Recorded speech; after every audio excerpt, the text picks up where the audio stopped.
Ելենա Արշակյանի «Ուրիշի ընտանիքը» սերիալում հայտնվել է նոր կերպար, որն անմիջապես բերում է թարմություն, անցյալի ստվերներ ու նոր հարաբերական ցնցումներ։ Դերասան Վահե Վարդանյանը, որ արդեն հայտնի էր Մարիա սերիալից, այժմ միացել այս նախագծին, մարմնավորելով մի տղամարդու, ով ոչ միայն կապված է Էլիզի անցյալի հետ, այլ նաև խճճվում են Նորոյի ու Հասմիկի ներկայի զգացմունքների կիզակետում։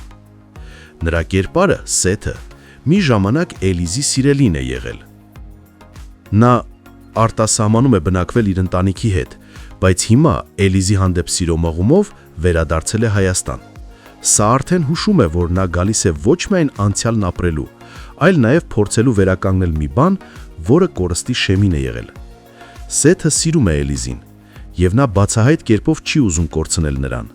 Այդ սերն այնքան ուժեղ է, որ կարողացել է կտրել մարդուն իր նախկին կյանքից, վերադարձնելով այնտեղ, որտեղ դեռ ամեն բան չի ասվել։ Նորոյի հետ զրույցի ընթացքում Սեթը պարզում է, որ Նորոն ու Հասմիկը բաժանվել են։ Նորոյի այս խոսքերը Սեթի համար անակնկալ են։ Նա զարմացած արձագանքում է, իր աչքով է տեսել, թե ինչպես էր Նորոն սիրում Հասմիկին։ Բայց Նորոն արդեն ուրիշ մարդ է։ Նա ասում է հստակ, ինքը հիմա այլևս չի կարող նայել Հասմիկի կողմը, որովհետև իր սիրտը պատկանում է մեկ ուրիշին։ Այս խոսքերը շատ բան են փոխում։ Նրանք հաստատում են, որ Նորոն անցել է իր սրտի հաջորդ փուլը, սիրահարվել է նորից։ Իսկ Հասմիկը, ցավոք, դուրս է մնացել այդ շրջափուլից։ Հասմիկը, իմանալով, որ Նորոն վերջնականապես մերժում է իր վերադարձի հնարավորությունը,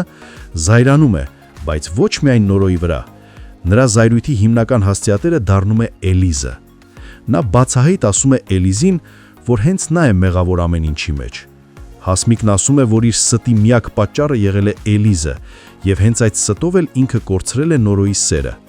Էլիզը փորձում է արդարանալ։ Նա ասում է, որ փորձել է համոզել Նորոյին գոնե մեկ անգամ հանդիպել Հասմիկի հետ, բայց Նորոն կտրականապես դեմ է եղել։ Այս բացատրությունը սակայն չի փարատում Հասմիկի վիրավորանքը։ Միևնույն ժամանակ Մագդայի եւ Նորոյի հարաբերությունները զարգանում են իրենց գծով։ Նրանք կրկին հանդիպում են։ Այդ պահին Մագդան ստանում է եղբորը, Արշակի զանգը։ Արշակ ասում է, որ ինքը ուզում է գնալ այգի Մագդային տուն ուղեկցելու։ Այս խոսքերը Մագդայի դեմքին ժպիտ են բերում, եւ հենց այդ պահին նա հասկանում է, որ սա կարող է լինել մի կատարյալ առիթ իր եղբորը ու Նորոյին վերջապես ծանոթացնելու համար։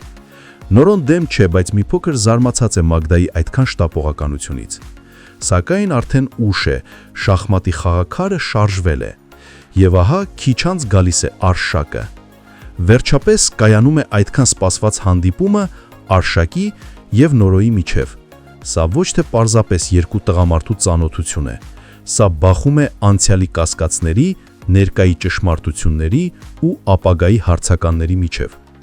Այդ հանդիպման ընթացքում Նորոն վերջապես ստանում է իր բոլոր հարցերի պատասխանները։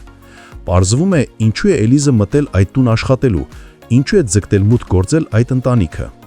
Բացահայտվում է այն մղումը, որի հիման վրա Էլիզը կառուցել է իր պլանները։ Եվ այդ պահը դառնում է շրջադարձային։ Այժմ ամեն բան բաց է։ Հարցային չէ, ով ումից է թաքցրել ինչ-որ բան։ Հարցը այն է, ինչ է լինելու հիմա, երբ արդեն ամեն ինչ դուրս է եկել ստվերից։ Հարգելի հետևորդներ, արդյոք այս հանդիպումից հետո Նորոն կցանկանա շարունակել իր հարաբերությունները Մագդայի հետ։ Գրեք մեկնաբանություն։